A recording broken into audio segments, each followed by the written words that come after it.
주 2일차 교과서 독해 들어가 보도록 할게요. 한반도 근처에서 만들어진 문명이 있을까요? 네, 진짜 있을까요? 같이 한번 우리 살펴보도록 하겠습니다. 첫 번째 문단부터 볼게요.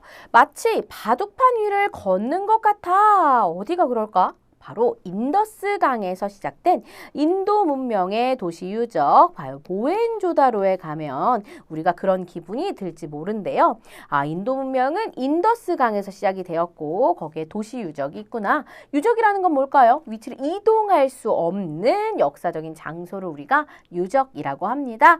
유물 같은 경우에는 우리가 이동을 시킬 수 있는데 유적은 그렇게 어렵겠죠.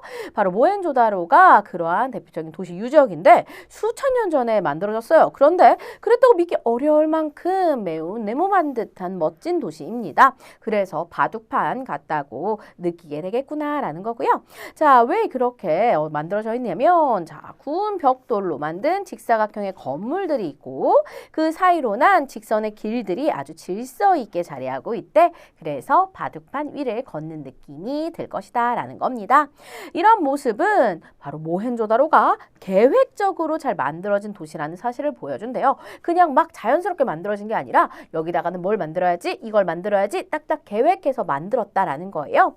그래서 어떻게 더 계획적이었는가 살펴보자면 모헨조다로 사람들은 집집마다 깨끗한 우물을 사용할 수가 있었고요. 화장실도 있었고요. 그리고 인류 역사에서 처음으로 공중 목욕탕을 이용하기도 했대요. 이렇게 정말 계획적으로 아주 철저하게 만들어진 도시 유적이 모헨조다로구나 라는 거 알 수 있겠습니다. 인더스강 유역의 인도 문명에서 시작된 것이었죠. 자, 중심 낱말 모헨조다로 되겠고요. 인도 문명은 모헨조다로와 같은 계획 도시를 중심으로 이루어져 있습니다. 그러다 보니까 아주 바둑판 같은 그런 모습을 보여주기도 하더라라는 거 기억해 주시면 되겠죠. 자, 두 번째 문단 한번 볼게요. 시간이 흘러서 인도 땅에는 중앙아시아에서 이동해온 아리아 사람들의 힘이 커져갔대요. 왜 이들의 힘이 커졌을까? 바로 그들은 철로 만든 무기를 가졌기 때문입니다. 싸움을 아주 잘했어요.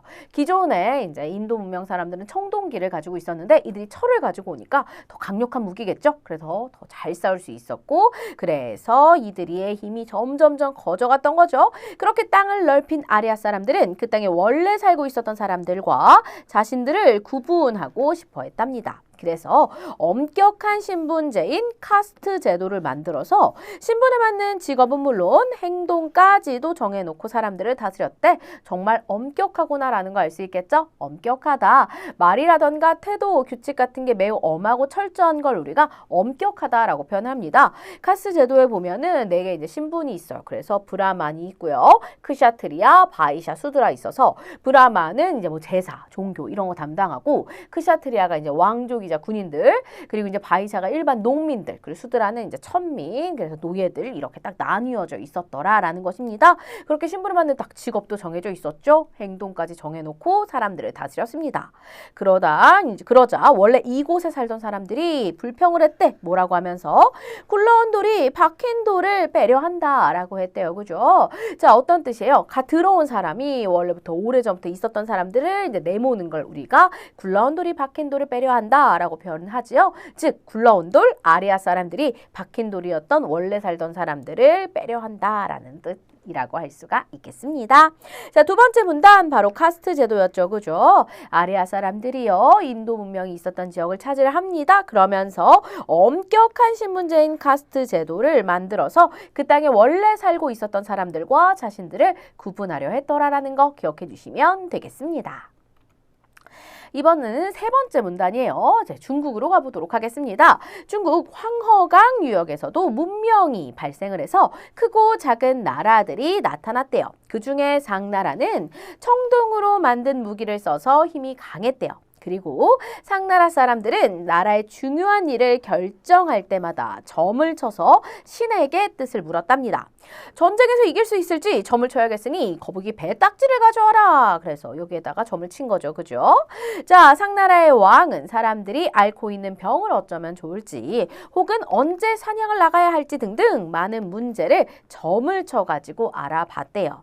그리고 나서 이 점을 친 내용을 어디에다가 바로 갑골이라고 부르는 거북의 배딱지나 동물의 뼈에다가 새겨 놓았습니다. 그 새겨 놓은 문자를 우리가 그래서 갑골문이라고 부르기도 합니다. 되겠습니다.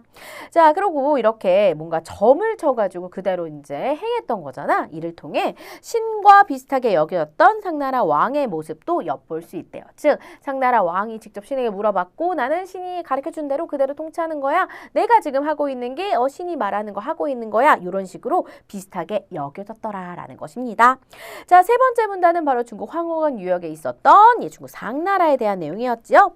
중국 상나라에서는 어떻게 했대? 점을 쳐서 나라의 중요한 일을 결정했고 그것을 갑골이라고 부르는 거북의 배딱지나 동물의 뼈에다가 새겨 놓았더라라는 거 기억해 주시면 되겠습니다. 오늘 배웠던 내용 한 문장으로 정리해 볼게요. 인도 문명은 어디에서 시작됐어요? 인더스 강에서 시작됐죠. 아주 계획적인 도시 유적 모헨조다로 기억해 주시고요. 그리고 중국 문명은 황허강에서 시작이 되었습니다. 중요한 일은 신에게 이제 물어가지고 점을 쳐가지고 행했던 중국의 상나라 기억해 주실 필요가 있겠지요.